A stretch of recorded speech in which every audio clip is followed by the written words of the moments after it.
Hello, my name is Jesse Shea. I live on May Hill Road. I would like to take a moment to thank Mel Gustafson, Laura Stacy, and the Council on Aging for inviting me here today. Walt Disney famously said, "The way to get started is to quit talking and begin doing." In 1978, I was born in Springfield, Massachusetts.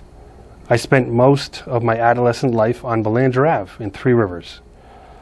As the son of a single mother, it wasn't always easy.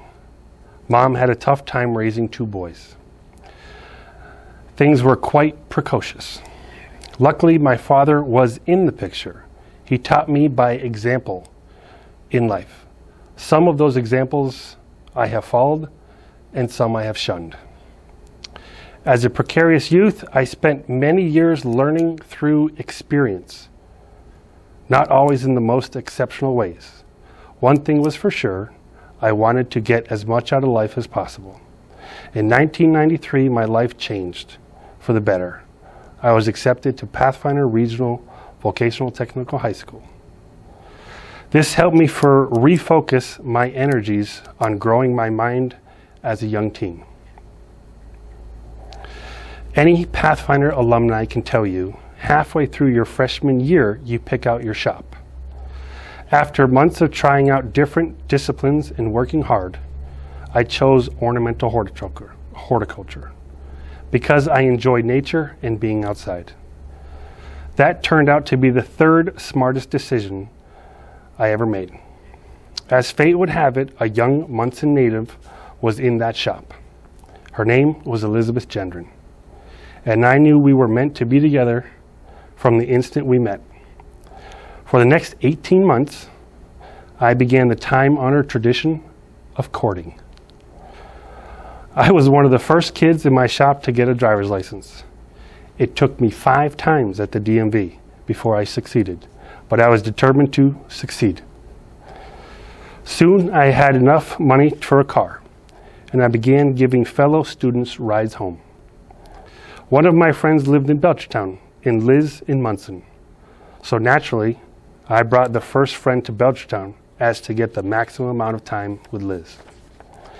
After years of friendship, Liz and I finally decided to become a couple at the Monson Summerfest in 1996.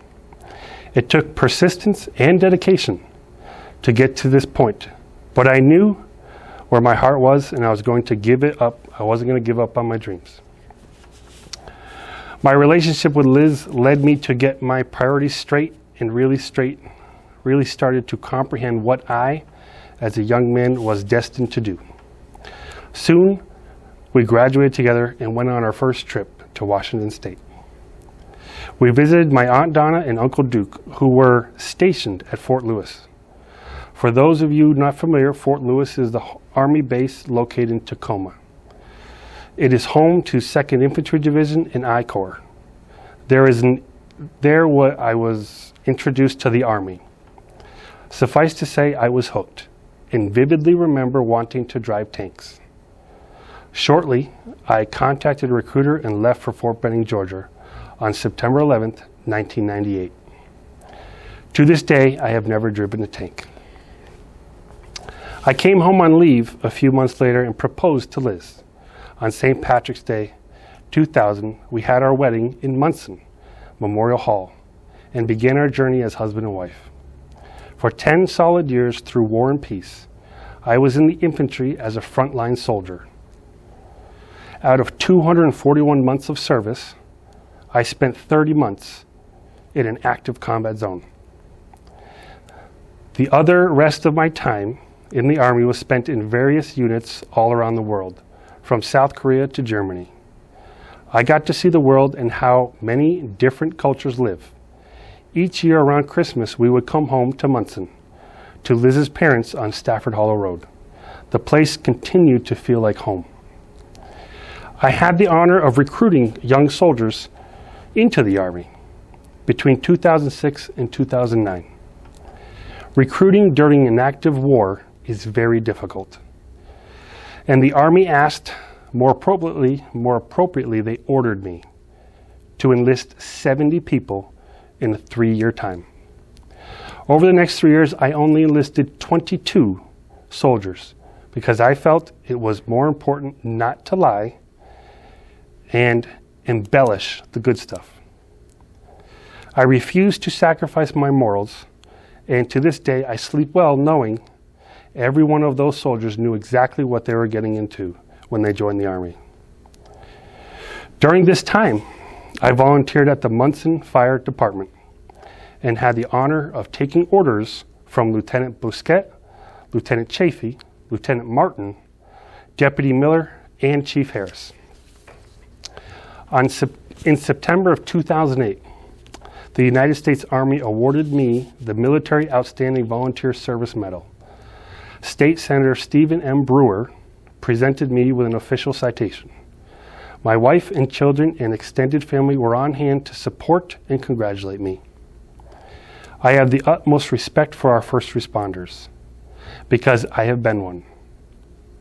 I have walked a mile in their shoes, and I understand the pressures they face. I have been in countries with very basic infrastructure. When an emergency happens, you are on your own. I believe we as Americans should all give thanks to our police, our paramedics, and our firefighters. In North Carolina, Liz and I fostered 2 young girls. We were licensed foster parents who had just been taken from their home due to an incident. We weren't made aware. During our short time together, my wife and 3 children tried our hardest to welcome them and make them feel at home. They were with us for about a month and then went to a family member's home. Shortly thereafter, we received a second call from a hospital where a 5-day-old baby boy needed a home. Without hesitation, my wife and I agreed to help. Without the most basic supplies for a baby at the house, we reached out to our friends from church. They helped us. We were able to make ends meet and give this young child a suitable and safe home. I am telling you this because I believe in family and community. I believe in our children and maximizing their potential. Above all else, it was a very, very emotional time in my life. There is so much more I would like to say on this subject, but time is limited. In the future, I am more than happy to have a conversation with anyone who is thinking about becoming a foster parent. Please reach out to me. It's such a rewarding in various ways and experiences. In my free time, I am an avid motorcyclist and the proud owner of a Triumph Tiger 1200. It is white, and you can see me traveling through town as I travel to work in local stores. I also like to geocache with my family. If you're not sure what this is, please talk to me and I'll be more than happy to explain it. After 20 years of service to our nation, I retired from the military in September of 2018. I currently work as a salesman at Wheelan Diversified Metals here in town, but wanted to continue to serve my community. So I decided to run for selectman in 2019. I did okay. I came within about 25 votes of the much loved Dr. Smith. I was grateful for the opportunity to learn how the election process worked. After the election, and still in search of being a good citizen, I became aware of the position on the Monson School Board might be opening. So in October of 2019, I appeared before the Monson Selectmen with 2 other candidates to apply for the position. I was chosen to take the seat, and I have learned so much in the short time I have been there. As Jeffrey Lord would always say, our Monson schools rock, and I couldn't agree more. I am very happy to be serving with Emily Graves Harrison, Andrew DuBois White, Colleen Flynn, Karen Methy, Dr. Cheryl Clark, and our chairman, Jeffrey Lord. I have put my name on the ballot twice this year. as selectman and the school committee member. I have done my research with the state ethics board. According to the board, it is not a conflict of interest to volunteer for 2 elected positions. So I ask that you vote for me for both positions. If elected, I would approach being selectman the same way I approached being a recruiter. I will not lie to the people of Monson. I will not be pressured by outside agencies, and I will try to keep citizens aware of the topics that we are deciding on. I will seek out advice from anyone in town in the most notable cause to be in service of citizens of your country. I hope you can give me the opportunity to serve you. In closing, yesterday was the 9-year anniversary of a devastating time in Monson history. We lived in El Paso, Texas when the tornado hit. We drove 42 hours because we owned a house on Fountain Street and we were worried about our tenants. We came home to some devastation that we had never seen before. Time and time again, as banded together and face adversity, it truly is an amazing town that stands from all others all around the world. As selectman, there are a few issues I would like to better understand. Bylaws, why are there so many? Taxes, why do they go up at a steady rate, more than surrounding towns? Plan for condemned buildings. Farmers growing anything on their property with the proper permits. Renewable energy, better facilities for aging population. What is the plan for Monson State Hospital? Preserving our history. Did you know that George Washington gave a speech on Monson land? The effects of COVID-19 on our response. The veteran field projects, phases and timelines. Our town budget, and finally, guidance from the state. I also believe it is important for the town leadership to be neutral. This works out great for me because as a current Monson resident, I have not lived here my whole life. The only land I own is the 5 acres I live on. I do not have a business nor tenants. I do not owe anyone in town. I do not have a personal agenda. I am coming here with a clean slate. Everyone in town will start off on the same foot there is no history between us, only the future. I am J.D. Shea, and I would like your vote. Thank you very much. Good afternoon. My name is Robert Caddy. I live at Butler Road, and I'm running for selectman in the town of Monson. I'm an Army veteran who worked as an MP and a corrections specialist. Upon leaving the service, I worked as a part-time police officer. I also worked full-time for the Connecticut Department of Corrections. I am now retired. When I lived in West Springfield, Mass., I was an elected town meeting member for many years. I also served on the Finance Committee. Our town meeting was a representative form of government. I have experience reviewing department budgets and bringing recommendations to the department heads.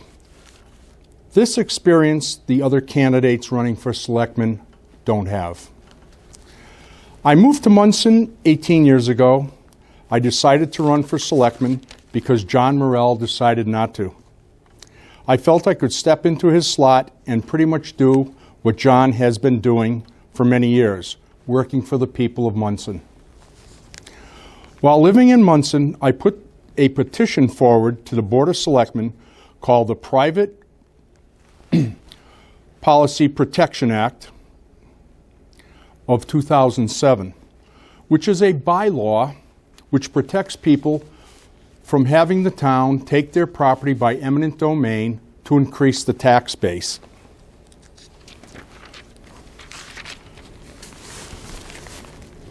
This was a United States Supreme Court decision in the early 2000s where the city of New London took property from the Kelo family.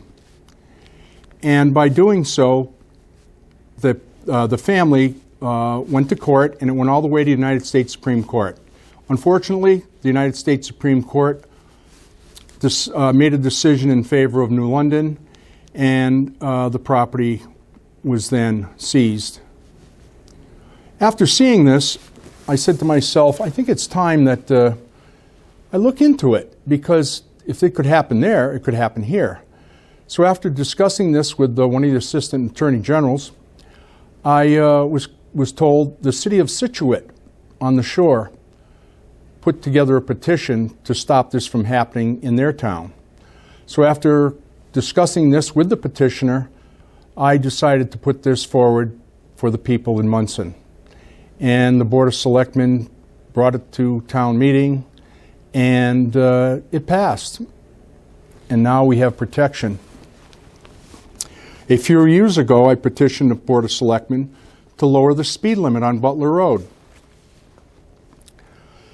Butler Road was 40 miles an hour, and because we have the Miller Forest Track and Peaked Mountain there, a lot of people walking up and down the street and people riding their horses, I felt it was time that we lower the speed limit. So after about a year, the Board of Selectmen, the Board of Selectmen contacted the state, and after a year working with the state, we finally got the speed limit lowered to 30 miles an hour on the paved portion and 20 miles an hour on the unpaved portion.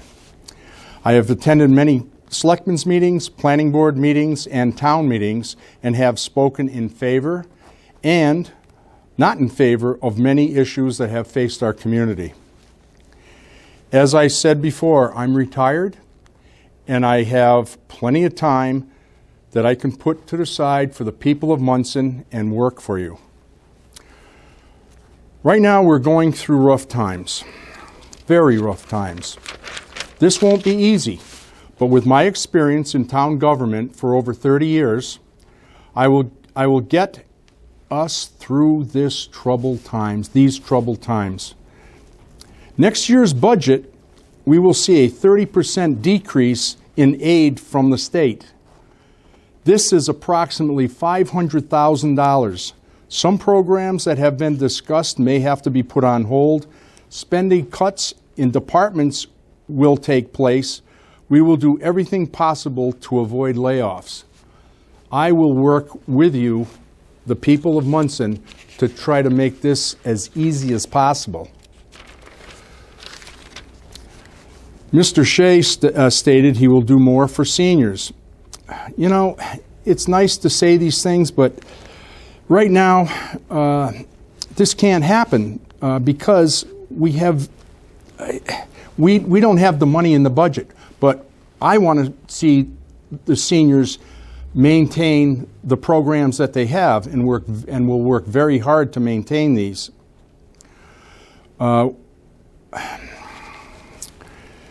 You know, all of this will be done with the proper leadership. Ms. Hull also has little budgetary experience in town government. Also, Ms. Hull and Mr. Shea both support marijuana cooperatives. That is, you know, that's going to be a problem if it's implemented. We voted it down twice at town meeting, and if we didn't, and these cooperatives came about, it would lower your property values, lower your peaceful enjoyment of your homes. You know, if you live within a half mile, you'd be smelling this odor, because when you grow it and when you harvest marijuana, it stinks. You'll have increased traffic on your streets, and there will be an increase in crime. One of the most important assets in our community is our schools. We need to preserve our school curriculums and programs. We're going to have to work closely to make sure that these children still have good programs and we don't have any layoffs in the school system. We need to maintain our police, fire, and highway, and all departments. I'm also looking forward to working with Ed Harrison, Dr. Smith, and Evan Broussard, because they're all working very hard for you now, and I want this to continue, and I'll work very, very hard with them. I can put in a lot of hours because I have the time. I know I have quite a few more minutes left, but I think what I said is pretty much to the point. I'm very experienced in town government. I know budgets. I know what we have to do. I use common sense and my knowledge put together. And if I'm elected, you'll be very happy with the work I do for you people in the town. So I guess in ending, I can say to all of you, God bless, and God bless America. Thank you very much. Hello, my name is Catherine Peterson, and I'm running for a seat on the Monson School Committee. As a lifelong resident of Monson, some of you may know me as Katie Kissel. I am now a mother and married to my husband, Jason Peterson. I am currently an interventionist at a local public elementary school. I hold degrees from Holyoke Community College, Westfield State, and most recently I earned a master's degree in mathematics education at Mount Holyoke College. I want to serve on the Monson School Committee to give back and contribute to the success of the students in this outstanding community. As a former Monson student athlete, I know firsthand the positive impact the community has in shaping our youth. It is amazing that many of my former teachers and coaches are now supporting my daughter on her educational journey. I am committed to the outcome that all our students feel safe, included, and are receiving equal opportunities every step of the way. My belief is that the educator's perspective is necessary at the table where decisions about education are being discussed and made. As an educator, I understand the work it takes to effectively teach every student by considering individual needs. I know the value of nurturing each student to tap into their potential and to let them know that they matter. Quality professional development is key to having highly effective teachers who are equipped to take on the ever-growing challenges. I stress quality over quantity. Too much too soon can overwhelm educators, which is an ineffective outcome of crucial funds. Rather, professional development must be included in our budget with focus on quality over quantity. We must support teachers as they implement best practices to enhance their time with our children. We need to value our educators and use their expertise when making plans to move forward. I also believe that the perspective of parents must be included in discussions and decisions. In order for parents to effectively contribute to this process, we must ensure that parents are notified in advance about upcoming school committee discussions, and parents must be advised how and where to access resources where they can learn more about those issues. This will give parents the opportunity to prepare and develop their own opinion, which they can then share with a committee that is open-minded and has the best interests of students at the heart of every decision. Parents must be involved, informed, and heard as decisions are being made about their child's education. As a parent, I also share the concern of safety in our schools, and I am dedicated to ensure a safe learning environment for our students and staff. Along with our students' educational and social needs, we must continue to focus on better maintenance of our school buildings and fighting for more funding at the state and federal levels. Change is always challenging and often difficult. For children, change can be confusing and even traumatizing. As students return to school, it is imperative that our schools put equity and social-emotional learning in the forefront of priorities, and I promise to support policies that promote these values.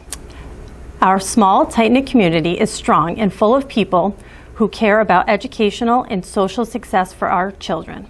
We must welcome all new residents with compassion, generosity, and kindness, and welcome new students with that same enthusiasm. I believe that when our community supports our schools can better support our community. If I'm elected, I promise to passionately stand for the educational and social needs of our students to ensure their success in schools as we navigate challenges. I will be a voice for educators, a voice for parents, and most importantly, a voice for all of our students. Thank you for taking the time to hear about my beliefs and commitment to this community. I hope you will vote for me at the polls on June 9th. And in the meantime, if you have any questions, feel free to reach out to me at petersoncatherine123@gmail.com. Thank you and take care. Hi, I'm Mary Hall and I'm running for selectman. I have a friend who recently told me I have a unique way of explaining things. With that in mind, I decided to talk to you about my experiences in the political arena. When I was around 11 years old, there was no recreational girls softball outside of the school team. So I started sitting in on selectmen meetings to figure out how I could get it done. I signed on my Aunt Tess, my sisters, and a few of their friends to coach. I ended up finding enough girls for 5 teams. When we were all organized, I went in front of the selectmen, and we ended up with all the boys' old equipment. And they bought us brand new uniforms. Our new uniforms were t-shirts. Each team had a different colored t-shirt, but we still felt like we scored one for the girls. I moved to Springfield, and we raised our family there. In those years, I worked on Paul Caron and Angelo Pupolo's campaigns. I also worked on 2 of the No Casino campaigns. I wasn't against the casino itself, I just believed we were not including enough of the local businesses in the plan. I feel the same way about the cannabis industry. When I moved back to Monson, cannabis was on the table. When it first became legal, I took an interest in where the town was going with the bylaw. At the time, I was working on a curriculum for the state, which includes educating mass cannabis employees on everything from seed to sale, health and the effects on the human body, all licensing, laws, and regulations. It took me almost 5 years to complete this curriculum, and I'm one of only several people in the state who has been certified to do so.